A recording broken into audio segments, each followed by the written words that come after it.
So, what does this just, righteous judge, this Son of Man, what does he do after he sees John fall in a heap as if he were dead at his feet?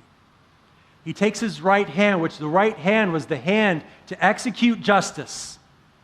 The right hand is the one you held a sword with if you were right-handed.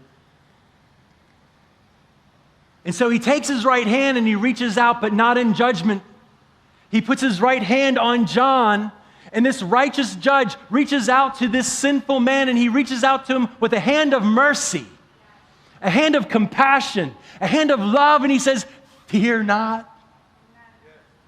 Fear not. Have you seen yourself?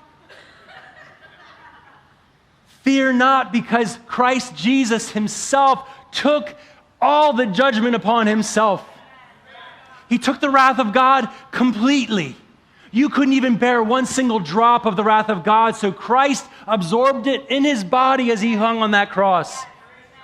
And the righteousness that Christ had from his life, he has imparted to us, so not only are we forgiven, cleansed of our unrighteousness, declared righteous by the holy judge, because Christ took the punishment.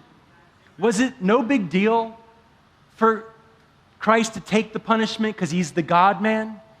Well, when we see Jesus in the Garden of Gethsemane, we see him sweating like great drops of blood at the thought of what awaits him.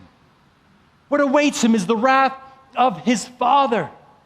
What awaits him is separation from the Father, where for the first time in all history, you have the Father turning his back on the Son for the purpose of pouring out his wrath upon him. And it causes Jesus to go to his knees, sweating like great drops of blood. And yet, he went to the cross for the joy set before him. So, what John receives in recognizing his sinfulness in light of a holy God, what John receives as a hand of mercy.